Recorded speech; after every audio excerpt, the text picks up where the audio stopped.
12 ربیع الاول ہے نا, یہ کیوں آ گئی مارکیٹ میں یہ بھی بتا دوں میں. یہ کیوں نہیں؟ اس لیے کہ اسلام ہسٹری کے اس پہلو کو بیان کرتا ہے جس کا آپ کی پریکٹیکل لائف سے تعلق ہے. جس چیز کا آپ کی پریکٹیکل لائف سے تعلق نہیں ہے, اسلام آپ کو اس میں الجھانا نہیں چاہتا. کیونکہ نبی جس تاریخ کو پیدا ہوئے, جس تاریخ کو انتقال ہوا, تو کرنا کیا ہے آپ نے اگر خوشی منانی ہے اس کے لیے رمضان دے دیا, رمضان کے بعد عید آئے گی. دوسری خوشی دے دی بقرعید کے دن, وہ ہیں دو, اس میں کو سیلیبریٹ کرو, خوشی مناؤ اس میں. اور اس کی بھی ایک لاجک ہے, کوئی کام اسلام میں اللاجیکل نہیں ہوتا. وجہ کیا ہے کہ اگر ہمیں یہ بتا دیا جاتا کہ نبی اس دن پیدا ہوئے لہذا خوشی مناؤ, تو خوشی نیچرل منتی نہیں ہے, یعنی تکلف کر کے منانا پڑتا, خوشی ہوتی نہیں. کیونکہ جس دن پیدا ہونا تھا وہ تو ہو گیا نا بھائی. یا تو ہمیں پتا چلے کہ اس دن دوبارہ کوئی بڑی شخصیت پیدا ہوگی, ہم خوشی مناتے, واہ بھائی آج وہی تاریخ دوبارہ آ گئی, نبی تو دنیا سے چلے گئے تھے مگر نبی کے کوئی جانشین پیدا ہو رہے ہیں. بھائی آپ جیسے ڈیٹ آف برتھ ہے, آپ 1 جنوری کو پیدا ہوئے تھے, دوبارہ 1 جنوری آ گئی, خدا کی قسم کسی کو خوشی نہیں ہوتی, لیکن وہ خام خامے کیک کاٹ کے کیا کر رہا ہے, خوشی منا رہا ہے. کس بات کی خوشی؟ خوشی آپ کو اس بات کی تو ہوگی کہ 1 جنوری دوبارہ آئے, آپ کہو میرا 1 سال گزر گیا, تو گزر گیا نا, گزر گئی گزران, کیا جھونپڑی کیا میدان, ڈیفینس کے بنگلے میں گزر گیا تو بھی کوئی فائدہ نہیں, اب تو گزر گیا. اگر کانٹوں پہ گزر گیا تو بھی کیا ہے, گزری ہوئی چیز پہ نہ انسان خوش ہوتا ہے اور نہ انسان غمزدہ ہوتا ہے, ہمیشہ مستقبل کا سوچ کے خوش ہوتا ہے اور فیوچر ہی کا سوچ کے غمزدہ ہوتا ہے. بہت مشکل ہے بات سمجھانا, بہت مشکل ہے بات سمجھانا. دیکھو ایک آدمی ڈیفینس کے 1000 گز کے بنگلے میں ایئر کنڈیشن روم میں گدے پہ لیٹا ہوا ہے, 1 جنوری کو پیدا ہوا تھا, کسی نے آ کے بتایا 1 جنوری آج, اور تم 30 سال کے ہو گئے. لیکن یہ ہم تمہیں بتا دیں کہ اگلا 1 جنوری تمہیں دیکھنا نصیب بولو نہیں ہوگا, اور تمہاری جاب بھی گئی ہے, تمہارا بزنس بھی ٹھپ ہو گیا, اب تمہارا یہ مکان بکے گا, اور ڈیفینس سے تم موو ہو جاؤ گے گندے نالے کی طرف. میں کسی علاقے کا نام نہیں لوں گا, وہ پھر علاقے میں یار ہم لوگ اتنے ہیں کہ آپ ہمیں مثالوں میں بھی رگڑتے رہتے. کوئی بھی نالا ہے اس کے اوپر, اب دیکھ لیں نالے کہاں کہاں ہیں, بہرحال نالے ہی نالے ہیں یہاں پہ. تو آپ اب کسی غریب علاقے کی طرف آپ کیا ہو جاؤ گے, شفٹ. لیکن چونکہ آج 1 جنوری ہے, ٹھیک ہے نا, تو ہم رونا نہیں.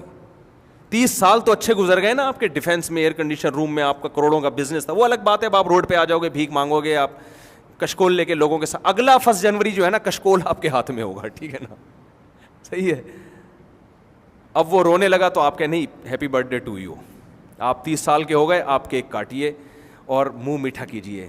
وہ کہے گا لعنت بھیجتا ہوں اس کیک کے اوپر, ٹھیک ہے نا, ہائے یہ کیا ہو گیا میرے ساتھ, ہائے. یہ روئے گا کہ نہیں روئے گا؟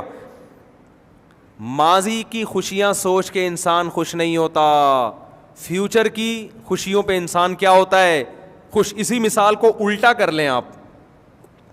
ایک آدمی فٹ پاتھ پہ پڑا ہوا ہے, نالے کے قریب, نہ سونے کا بیچارے کے پاس انتظام, نہ کھانے کا, بھیک مانگتا رہتا ہے.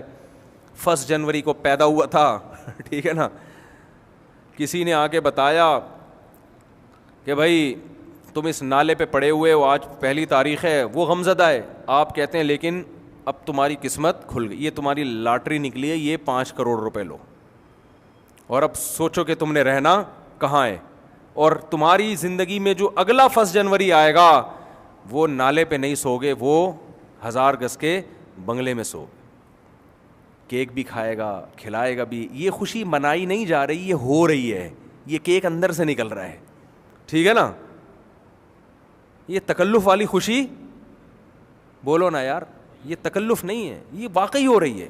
تبھی تو اسلام میں ولیمہ ہے, رخصتی کے بعد دعوت ہے, رخصتی سے پہلے کوئی بھروسہ نہیں ہے. ابھی تو ایجاب و قبول ہوا ہے نا, ہوم ڈلیوری کے بعد ہے ولیمہ, اور اس میں واقعی پتہ چلتا ہے یہ خوش بھی ہے کہ نہیں ہے. بہت سے میں نے ولیمے میں دیکھے منہ لٹکے ہوئے ہوتے ہیں. تبھی اسلام نے نکاح والے دن ولیمہ نہیں رکھا ہے کہ ابھی تمہیں کیا پتا وہ تمہیں ملا کیا ہے. تم رخصتی کرو گے، ایک رات اس کے ساتھ گزارو گے، تمہیں پتہ چلے گا تمہیں بیوی پسند بھی آئی ہے کہ نہیں آئی ہے، اس سے گپ شپ لگاؤ گے. اگلے دن تم، اب ہو سکتا ہے وہ میک اپ میں تم نے دیکھا اس کو، تو 24 گھنٹے ہیں تمہارے پاس اوریجنل کنڈیشن میں دیکھنے کے لیے. وہ ڈسٹمپر رشتہ دیکھنے جاتے ہیں تو آپ کو پتہ ہے پورے ڈبے خالی ہوتے ہیں ڈسٹمپر کے. تو اس کے بعد پھر تم سوچو گے کہ ولیمہ کرنا بھی ہے کہ نہیں کرنا. کچھ دن پہلے دولہا سے میری ملاقات ہوئی، ایسا وی آئی پی سیٹ اپ ماشاء اللہ، آپ کو اس دولہے کا بھی ذہن نہیں جائے گا اس طرف. اس کو کیا پتا، میرے تو بہت سارے وی آئی پی دولہے ہیں جن کی شادیوں میں جاتا ہوں. ہو سکتا ہے وہ دولہا جو سمجھ رہا ہے وہ آپ نہیں ہے بھائی، کوئی بھی بیان سن رہے ہیں نا، وہ آپ نہیں ہے، وہ آپ کے علاوہ کی بات ہو رہی ہے. اب سب میرے ساتھ سیلفیاں لے رہے ہیں، مفتی صاحب آئے ہوئے، اور دولہا اسپیشل کہ مفتی صاحب کے ساتھ سیلفی لینی ہے، مفتی صاحب کو جانے نہیں دینا. لیکن جب دولہا آیا ہے نا، اتنی ٹینشن میں مجھے مصافحہ بھی نہیں کیا، وہ بھول گیا مفتی صاحب، حالانکہ میں اس کے انتظار میں بیٹھا ہوا ہوں. آیا اور پھر ایسے جا کے بیٹھ گیا، اور یوں میں خود ہی جا رہا ہوں اس کے ساتھ کہ بھائی تو میرے ساتھ سیلفی لے لے، تیری وجہ سے بیٹھا ہوا ہوں. اچھا چلو لے لو بھائی سیلفی. منہ لٹکا ہوا اس کا. میں نے پوچھا، میں نے کہا یار یہ اس کو ہو کیا گیا، یہ تو ایک قسم کی بے اکرامی سی ہو رہی ہے میری یہاں پہ، اتنی تو اپنی شادی میں بھی میری بے عزتی نہیں ہوئی. ٹھیک ہے نا، تو یہ کیا ہو رہا ہے؟ انہوں نے کہا بھائی مفتی صاحب اس کا دماغ آؤٹ ہو گیا ہے، جو مال دکھایا گیا تھا یہ تو میرے اپنے الفاظ ہیں، جو پیس دکھایا گیا تھا ویسا ملا. اتنا کروڑ پتی آدمی ہے تو اس کی تو بڑی امنگیں تھیں، یہ دھوم، وہ پتہ چلا بھائی وہ تو یہ نکاح والے دن بہت خوش تھا، رخصتی کے بعد یہ خوش نہیں ہے، یہ بڑا پچھتا رہا ہے. ہم نے کہا اب تو ہو گیا، اب تو کو برداشت کرو. ٹھیک ہے نا، تو وہ بھی ولیمہ ہو رہا ہے لیکن وہ پبلک کے دباؤ پہ ہو رہا ہے. خیر یہ تو ایک بات آ گئی درمیان میں ویسے ہی کہ نکاح سے پہلے جو ہے نا ڈسٹمپر سے متاثر نہ ہوا کریں. آج کل بڑے بڑے میک اپ کے وہ عجیب عجیب سی چیزیں آ رہی ہیں. بلیک لڑکیاں جو اندھیرے میں نظر نہ آئیں ان کو وائٹ کر دیا جاتا ہے، جو روشنی میں نظر نہیں آ رہی ہوتی اتنی وائٹ کر دی. تو آپ بلیک لڑکی سے بھی شادی کریں، اصل تو سب سے پہلے تو اخلاق دیکھنا چاہیے نا. لیکن بات یہ ہے کہ آپ کو پتہ تو ہونا یہ دھوکے بازی بہت چل رہی ہے. عمریں بہت چھپائی جاتی ہیں، 45 سال کو شناختی کارڈ میں لکھوا دیتے ہیں 20 سال. اب تو نادرا والوں کو پیسے کھلا کے لڑکیاں عمریں کم کروا دیتی ہیں.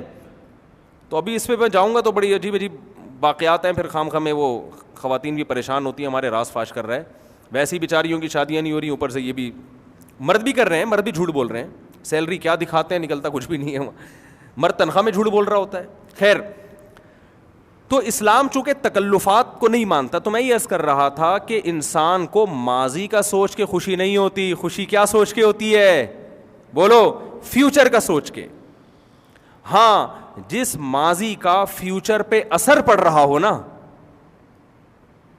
اس ماضی کا سوچ کے خوشی ہوتی ہے. اس کی بھی ایک مثال دے دیتا ہوں.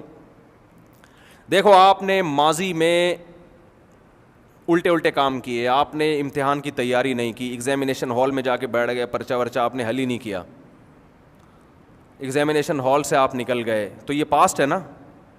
کیا خیال ہے؟ اچھا نہیں گزرا آپ کا یہ پاسٹ، لیکن آپ ٹینشن میں آؤ گے. کیوں؟ اس پاسٹ کا اثر کہاں پڑے گا؟ بولو نا، فیوچر پہ. رزلٹ جب آئے گا تو نمبر کیا ہوں گے آپ کے؟ گول. پھر آگے جاب نہیں ملے گی، دھکے، ماں باپ سے تانے، بھائیوں سے تانے، یہ. لہٰذا اس کو ٹینشن، کیونکہ اس کا اثر کس پہ پڑ رہا ہے. یہی وجہ ہے کہ اگر کوئی آپ سے کہے کہ آپ نے نمبر تو پیپر تو اچھا نہیں کیا لیکن میرے تعلقات ہیں، وہ 100 نمبر ڈال دے گا اس میں، تو آپ کو بھائی بھاڑ میں جائے، جیسا ماضی گزرا ہو. اسی طرح آپ کا ماضی اچھا گزرا اور اس کا اثر فیوچر پہ اچھا پڑے گا، تو بھی اس پاس کا سوچ کے آپ کو خوشی ہوتی ہے. پاس کی وجہ سے نہیں، کس کی وجہ سے؟ فیوچر کی وجہ سے.